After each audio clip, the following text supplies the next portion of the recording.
lo que afronto es una perspectiva de futuro ante una inmediata entrada en vigor de una nueva normativa financiera que se ha visto ya en varias ocasiones prorrogada en su entrada en vigor, debido precisamente a las dificultades que plantea para los distintos sectores del mercado financiero ponerse de acuerdo, para las distintas autoridades supervisoras establecer criterios homogéneos de aplicación de la normativa y, evidentemente, ya les anticipo mi escepticismo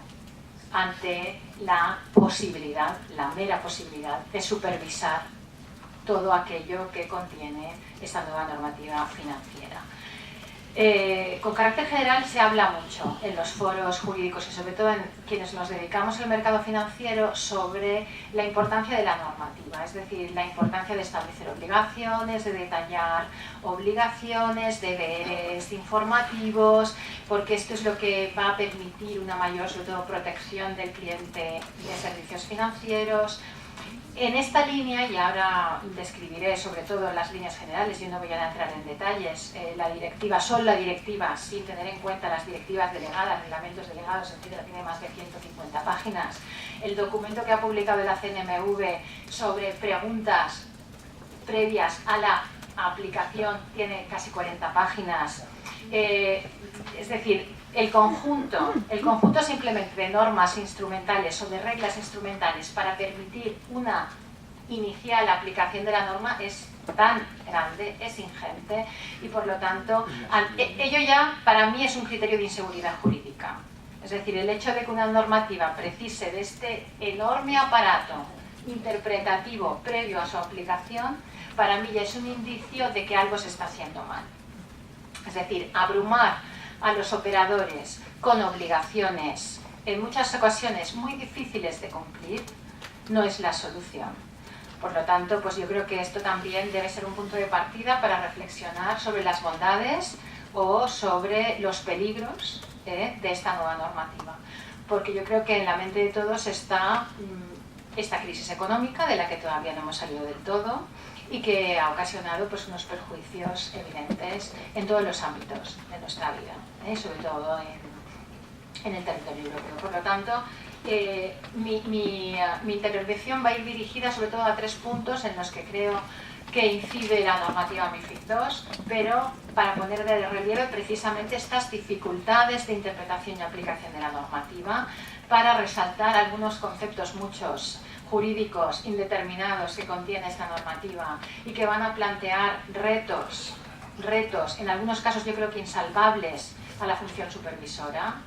y por lo tanto pues en esta línea simplemente para que sea pues un punto de partida para la reflexión y para el análisis de las múltiples cuestiones que esta nueva normativa nos plantea. Bien, vamos a situarnos en la situación previa, es decir, cuáles son las preocupaciones del legislador europeo antes de proponer esta reforma de la previa normativa MiFID I, y que había establecido, entre otras cosas, que ya han sido destacadas también por Eduardo Nieto, esta clasificación de clientes minoristas, clientes profesionales, estableciendo una categoría de obligaciones, dependiendo de los servicios financieros que se ofertaran, etc. Pues bien, en el ámbito tanto de los operadores del mercado financiero como desde la perspectiva de los clientes y del propio legislador europeo, se planteaba que el problema básico había sido el del análisis del riesgo. El problema básico que se había planteado en los numerosos conflictos y litigios que todos podemos tener en mente era cuál era el aspecto nuclear de la información que se tiene que proporcionar a los clientes y sobre todo cómo se ha de efectuar esta labor de prevención y de necesaria advertencia al cliente sobre la existencia de los conflictos de interés. Es decir, el punto central de análisis de la normativa MiFID II es la prevención de los conflictos de interés. Y se aborda, ahora después veremos, desde distintas perspectivas, como son, por ejemplo, el de la formación de los empleados de las entidades de crédito y de servicios de inversión que presten este tipo de servicios, desde la perspectiva de la determinación del asesoramiento y de su condición de dependiente o independiente, y desde la perspectiva de la limitación o de transferencia de los incentivos que las entidades cobran por la comercialización de determinados productos y servicios a sus clientes. Estos van a ser los 3 puntos que yo, someramente, de forma muy breve, y espero que ajustándome al tiempo concedido de 15 minutos, les voy a comentar brevemente. Es decir, todos tendrán en mente, en primer lugar, que en muchas ocasiones estas consecuencias tan graves que la comercialización de productos tóxicos han tenido entre los clientes de servicios financieros, por ejemplo en España se ha comentado el tema de los swaps, pero podemos pensar en las obligaciones subordinadas, en las preferentes, en determinados tipos de préstamos hipotecarios, etcétera, etcétera, han sido debidos, y no a otra cosa, a una insuficiencia de un adecuado conocimiento por parte, muchas veces, de los empleados de las entidades financieras, que sí que, pues, probablemente desde las altas instancias de gestión de la entidad han sido dirigidos a comercializar un tipo de productos, pero carecían de los conocimientos suficientes para en muchas ocasiones realizar estas labores de consejo o de información de forma adecuada a los clientes. Pues bien, esta es una de las primeras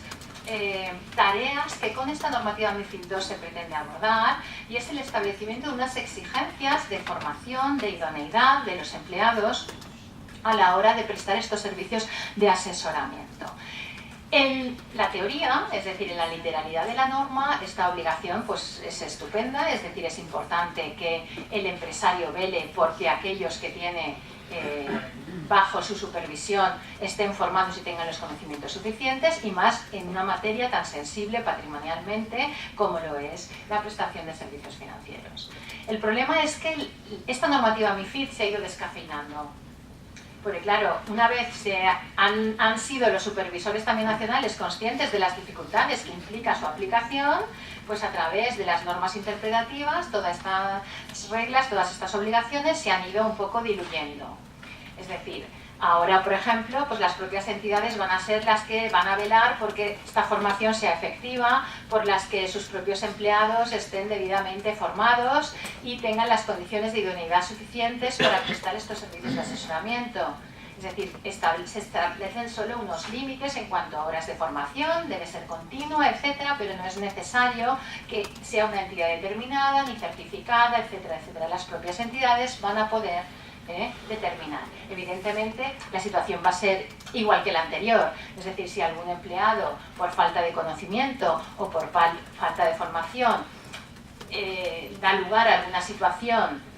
que no es conveniente para los clientes, evidentemente quien será responsable es la entidad, y probablemente pues veríamos si incluso a nivel de gobernanza había alguna responsabilidad adicional que exigir. Por lo tanto, este sería uno de los temas o una de las cuestiones importantes en las que incide esta nueva normativa. El segundo de los temas que son relevantes es el del asesoramiento dependiente o independiente.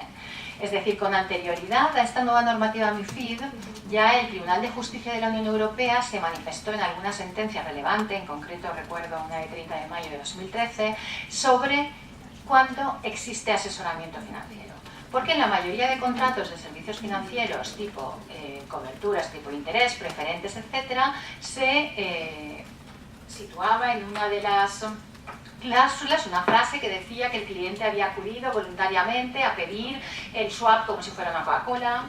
que esto lo hemos comentado en alguna ocasión, o el producto financiero complejo. Y que por tanto era un supuesto de solo ejecución en el que la entidad pues evidentemente no había asesorado y no debía ni realizar el test de idoneidad ni asumir consecuencias desfavorables para ella por el hecho de haberlo obviado. Pues bien, el Tribunal de Justicia de la Unión Europea en esta sentencia, por ejemplo, pues dijo claramente que podía existir asesoramiento financiero aunque no se hubiera pactado expresamente, aunque no se hubiera dicho expresamente en ningún documento o se derivara de ninguna de las relaciones que habían establecido las partes, sino simplemente había que analizar el caso concreto. Es decir, si en este caso, por las circunstancias de la contratación, era obvio que había sido la entidad la que había recomendado al cliente la contratación de este tipo de productos, ahí había existido un asesoramiento financiero. Bien, partiendo de este punto, la normativa MiFID II da un paso adelante. Dice, vamos a ver, la obligación de asesorar, que está implícita en este deber de informar que reconocemos a cargo de las entidades financieras, voy a dar un paso más adelante. Y es necesario que se delimite en dos tipos, o que se distingan dos tipos de asesoramiento: el asesoramiento dependiente y el asesoramiento independiente. Y yo tendré, cuando estoy tratando con mis clientes, que delimitar cuándo el asesoramiento es dependiente y cuándo el asesoramiento es independiente. Será independiente cuando yo estoy ofreciéndole al cliente productos o servicios financieros que no son propios, o de entidades vinculadas, o con las que tenga una determinada relación. Ahora veremos cómo esto no está determinado de ninguna de las formas en la normativa, que es de aplicación, y por lo tanto nos vamos a encontrar con un campo de interpretación amplio y ambiguo, que ya veremos cómo va a poder ir resolviendo el supervisor. De hecho, leeremos algunas, si nos da tiempo, algunas de las preguntas frecuentes que se pueden plantear, y nos daremos cuenta de las dificultades de su interpretación. Y el asesoramiento dependiente, por el contrario, será aquel en el cual yo estoy ofreciendo mis productos o servicios, los de mis filiales, los de las entidades que están relacionadas conmigo, que tienen vínculos contractuales o de otro tipo conmigo. De hecho, me consta que la Comisión Nacional del Mercado de Valores durante el curso pasado estuvo haciendo mystery shoppings por las diferentes entidades para ver un poco cuál era el nivel de comercialización de productos y servicios financieros entre las entidades españolas, y creo que más del 99% eran solo productos propios, es decir, que era asesoramiento totalmente dependiente, es decir, que había claramente un interés por parte de la entidad de colocar, entre comillas, este tipo de productos porque percibía incentivos directa o indirectamente a través de ellos. De hecho, la propia Comisión Nacional del Mercado de Valores se ha referido a el concepto de incentivos, que también se recoge tanto en la nueva directiva MiFID como en los reglamentos delegados, y en concreto una directiva delegada que se refiere precisamente a la percepción de estos incentivos u honorarios, que es de 7 de abril de 2016. Pues bien, la Comisión Nacional del Mercado de Valores, recordando lo que estas normas también reproducen, nos dice que incentivos pueden ser monetarios o no monetarios, y dentro de los no monetarios cualquiera, por ejemplo, un sistema de integración vertical en el que, por ejemplo, yo estoy colocando los productos de mis filiales o de mis sociedades nietas o de cualquiera con las que yo pudiera tener algún vínculo societario, de control o de cualquier otro tipo. Por lo tanto, este sería uno segundo de los aspectos importantes a destacar. El tercero, como les he dicho antes, es el de los incentivos. La nueva normativa MiFID parte, en el momento de la propuesta de la nueva directiva, se estableció una prohibición total de percepción de estos incentivos. Es decir, se había optado inicialmente, en los primeros trabajos preparatorios de la directiva, por prohibir la percepción de incentivos para evitar conflictos de interés.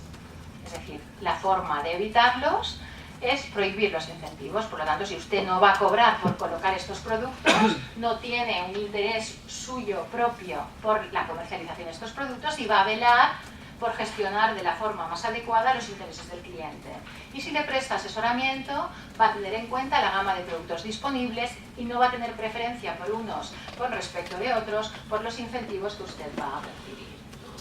Pues bien, esto ha acabado también descafeinándose. De esta prohibición hemos pasado en el asesoramiento independiente simplemente a que todo incentivo o toda remuneración o honorario deberé trasladarla al cliente. Si yo realmente le he dicho al cliente que estoy realizando un asesoramiento independiente. Pero no es una prohibición de percepción, sino que yo puedo percibir y tengo que trasladar. Y luego se establecen también numerosas excepciones, tanto que se le ha llamado norma coladero, numerosas excepciones a determinadas remuneraciones, honorarios o incentivos que se consideran menores, pero estableciendo criterios que no son nada determinantes para su delimitación. Y bueno, yo creo que tenemos algo de tiempo todavía, un poquito. Un minuto, bueno, pues un minuto. Ya sabía yo que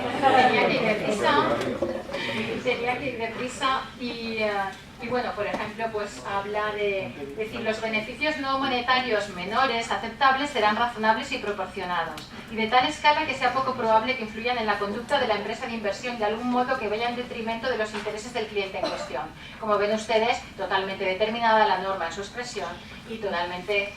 sencillo, es decir, para la Comisión Nacional del Mercado de Valores, por ejemplo, establecer cuáles van a ser los criterios. Y para terminar, simplemente para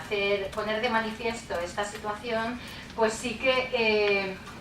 me quedaría con una frase de la propia normativa, de la directiva, en la que dice que para que el asesoramiento sea independiente es necesario que la entidad que presta los servicios de inversión evalúe una gama suficientemente diversificada de instrumentos financieros disponibles en el mercado. Entonces, una de las preguntas que se plantea la Comisión es cuál es este conjunto de instrumentos que permite considerar el asesoramiento como independiente, pero claro, este es el punto de partida. Es decir, la propia entidad es la que se autocalifica su asesoramiento como dependiente o no independiente, pero claro, no tenemos los parámetros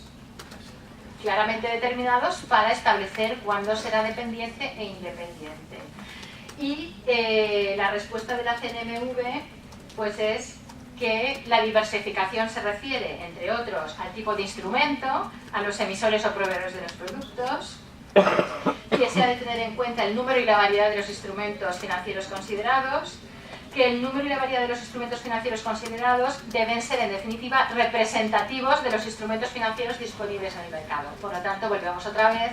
a una contestación, pues ciertamente no es fácil de determinar el criterio, pero como les digo, se abre para el jurista, para el operador, para el cliente bancario, pues un momento yo creo que de cierta incerteza. Yo creo que todo se ha hecho con la mejor voluntad posible, es decir, el propósito de la normativa es bueno en sí, pero no sé si la vía o el camino es el más correcto para la consecución de una efectiva protección de los intereses de los clientes. Muchas gracias.